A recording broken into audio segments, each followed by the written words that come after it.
दोस्तों ये है इजिप्ट, अफ्रीका के नॉर्थ ईस्ट में वाकई दुनिया का सबसे बड़ा अरब कंट्री, जो कि बहुत ही जल्द पूरी दुनिया को हैरान करने वाला है। इजिप्ट कोई आम कंट्री नहीं है। It is the birth place of one of the oldest, most powerful and long lasting civilization on earth. Egypt ancient conspiracy और मिस्ट्रीज का घर है, और इन्हीं मिस्ट्रीज में से एक इजिप्ट की ज्योग्राफी भी है। अगर हम इजिप्ट का मैप देखें तो ये 4 लाख स्क्वायर माइल्स का टोटल एरिया बनता है, जहाँ पर 97% एरिया पर डिजर्ट है, और इसीलिए यहाँ पर जिंदगी हमेशा से एक चैलेंज रही है। इवन आज भी 90% इजिप्ट बिल्कुल खाली है। तो फिर एंशिएंट इजिप्शियन यहाँ पर इतनी पावरफुल एम्पायर कैसे बनाने में कामयाब हुए? इसका जवाब है द माइटी नाइल रिवर। 4000 मील लंबा ये दुनिया का सबसे बड़ा नदी है। इसके बगैर शायद इजिप्शियन सिविलाइजेशन सरवाइव ही ना कर पाती। एक कहावत है कि इजिप्ट नाइल से है और नाइल इजिप्ट से है। आज भी इजिप्ट की सारी पॉपुलेशन इधर नॉर्थ में और इस नाइल नदी के किनारे पर रहती है। और सबसे इंटरेस्टिंग बात यह है कि इजिप्ट दुनिया की वो अकेली कंट्री है जिसकी पॉपुलेशन पैटर्न और नाइल नदी का ये रूट रात को भी सैटेलाइट से क्लियर नजर आता है। इसी रिवर की वजह से इजिप्ट सहारा डेजर्ट जैसे गर्म रेगिस्तान में घिरे होने के बावजूद हमेशा से दुनिया का एग्रीकल्चरल हब रहा है। रोमन एम्पायर की 30% व्हीट सप्लाई इजिप्ट से ही आती थी। आज भी ये नदी इजिप्ट की लाइफलाइन है। इजिप्ट की 90% आबादी इसी नदी के साथ रहती है, जबकि बाकी की सिर्फ 10% पॉपुलेशन इधर रेड सी के साथ न्यू वैली, मोतरा और सेनाई में रहती है। और इस पॉपुलेशन पैटर्न की वजह भी यही है कि इजिप्ट की 80% एग्रीकल्चर जमीन नाइल रिवर के साथ है। इस नदी की वजह से इजिप्ट आज भी प्याज, खजूर और लहसुन पैदा करने में टॉप 5 कंट्रीज में से एक है। लेकिन अब प्रॉब्लम यहाँ ये है कि इजिप्ट की पॉपुलेशन बहुत तेजी से बढ़ रही है। 1920 से 2020 के बीच इजिप्ट की पॉपुलेशन 8 टाइम्स बढ़ गई, और आज 2024 में इजिप्ट की आबादी 11 करोड़ क्रॉस कर चुकी है। और इसीलिए पॉपुलेशन के लिहाज से इजिप्ट सबसे बड़ा अरब कंट्री है। 2050 तक इजिप्ट की आबादी 16 करोड़ तक पहुंच जाएगी, और इतने ज्यादा लोगों के लिए सिर्फ 4% एग्रीकल्चर जमीन बहुत कम है। अर्बनाइजेशन की वजह से इजिप्ट की एग्रीकल्चर जमीन हर साल 2% से कम होती जा रही है, और अगर ऐसा ही चलता रहा तो 2050 तक इजिप्ट एक बहुत जबरदस्त फैमिलिन का शिकार हो जाएगा। इसीलिए इजिप्ट के पास इस प्रॉब्लम का हल निकालने के लिए सिर्फ 26 साल है। आज भी इजिप्ट की 50% फूड सप्लाई बाहर से इम्पोर्ट हो रही है, और ये इम्पोर्ट्स इजिप्ट के जीडीपी पर बहुत बड़ा बर्डन है। इसी का तोड़ करने के लिए इजिप्ट दुनिया का सबसे बड़ा आर्टिफिशियल रिवर बना रहा है, जो इस 9000 स्क्वायर किलोमीटर के रेगिस्तान को एग्रीकल्चर जमीन में ट्रांसफॉर्म कर देगा। और इजिप्ट इससे मिलता जुलता काम पहले भी कर चुका है। 2015 से 2020 के बीच इजिप्ट ने 5000 स्क्वायर किलोमीटर के रेगिस्तान को एग्रीकल्चर जमीन में कन्वर्ट किया था। 2021 में प्रेसिडेंट अल सीसी ने यह न्यू डेल्टा प्रोजेक्ट अनाउंस किया। इस प्रोजेक्ट में नाइल रिवर के जरिए एक आर्टिफिशियल रिवर बनाया जाएगा, जो कि दुनिया का सबसे बड़ा आर्टिफिशियल रिवर होगा। नाइल रिवर असल में युगांडा के लेक विक्टोरिया से शुरू होता है और नॉर्थ ईस्ट अफ्रीका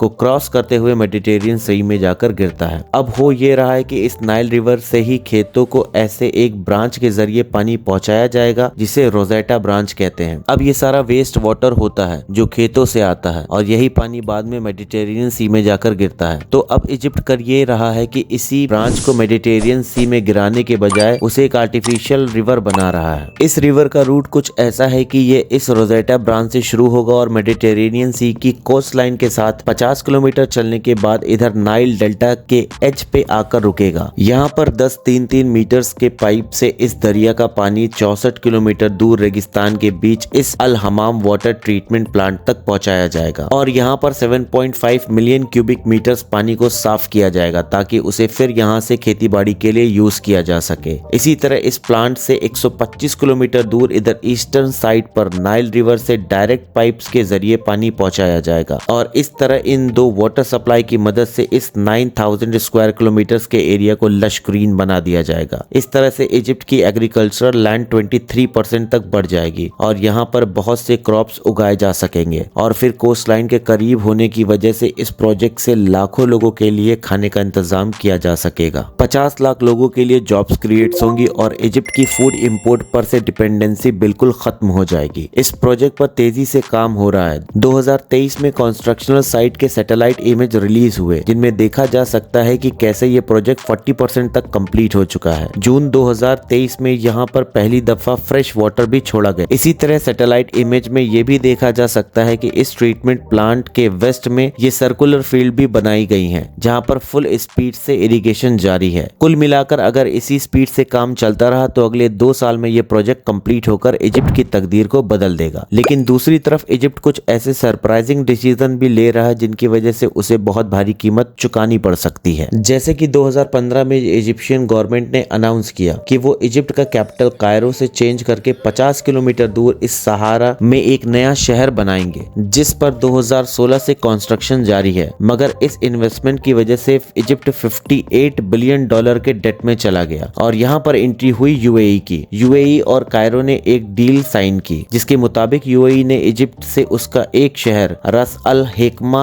$35 बिलियन में खरीद लिया। इस शहर में state of the art infrastructure बनाया जाएगा और कुछ एनालिस्ट के ख्याल से ये मिडिल ईस्ट का नया दुबई होगा। लेकिन दूसरी तरफ कुछ इजिप्शियन एनालिस्ट का ये भी कहना है कि इस डील से रेसिडेंट सीसी ने सिर्फ इस शहर को ही नहीं बल्कि इजिप्ट की सोवरेनिटी को भी बेच दिया है। अब इजिप्ट को वही करना पड़ेगा जो यूएई कहेगा। सो एक तरफ इजिप्ट बहुत ही एम्बिशियस प्रोजेक्ट पर काम कर रहा है, पर दूसरी ही तरफ उसके कुछ डिसीजंस फ्यूचर में उसके लिए खतरनाक नतीजा ला सकते, but only time will tell कि इन डिसीजंस का अंजाम क्या होगा। So do share your opinions and comment on the video, kindly like and share the video also and subscribe to our channel. और ये वो जरिए हैं जहां से हमने इस वीडियो के लिए कॉन्सेप्ट को उठाया है। So thank you so much everyone, take care, have a nice day, bye bye.